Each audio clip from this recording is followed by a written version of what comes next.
خرید کر لے آئے، بعد میں بیمار ہو گیا، یا اسے بچے گھمانے کے لیے لے کے جا رہے تھے اور وہ رسی چھڑا کے بھاگا، کہیں پہ ٹھک گیا، بعض اوقات وہ پل سے نیچے بھی گر پڑتے ہیں۔ اب پل سے نیچے گر پڑا تو ظاہر ہے کہ وہ تو پھر اتنا زیادہ زخمی ہوگا کہ اس کے بچنے کے چانسز نہیں ہیں، تو آپ پھر اسے قربان کر لیں عید سے پہلے ہی، آپ کی قربانی ہو گئی، نیا جانور خریدنے کی ضرورت نہیں ہے۔ اس کے ثبوت میں سنن کبریٰ البیہقی کے اندر سیدنا عبداللہ ابن زبیر صحابی رسول صلی اللہ علیہ وآلہ وسلم ورضی اللہ تعالیٰ عنہ کا قول موجود ہے۔ وہ ایک جگہ سے گزرے تو انہوں نے ایک اونٹنی دیکھی جو ایک آنکھ سے کانی تھی، تو رک گئے اور انہوں نے فرمایا کہ اگر تو یہ اونٹنی خریدنے سے پہلے کی کانی ہے پھر تو تمہاری قربانی نہیں لگے گی، نیا جانور خریدو، اور اگر یہ اس کے اندر عیب خریدنے کے بعد پیدا ہوا ہے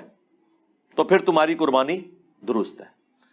یہ بالکل واضح عبداللہ ابن زبیر کی حدیث موقوفاً سنن کبریٰ البیہقی کے اندر، اس کو سپورٹو المصنف ابن ابی شیبہ میں، مصنف عبد الرزاق کے اندر امام زہری کا فتویٰ بھی موجود ہے سیم اسی طرح کے الفاظ کے ساتھ کہ اگر عیب بعد میں پیدا ہوا ہے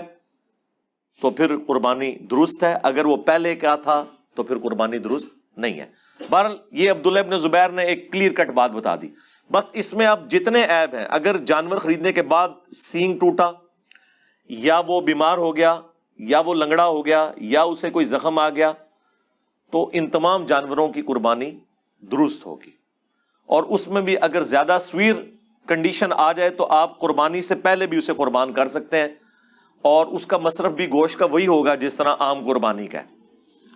تو آپ بھلے 2 دن پہلے ہے تو ٹھیک ہے، پھر فریج میں رکھ لیں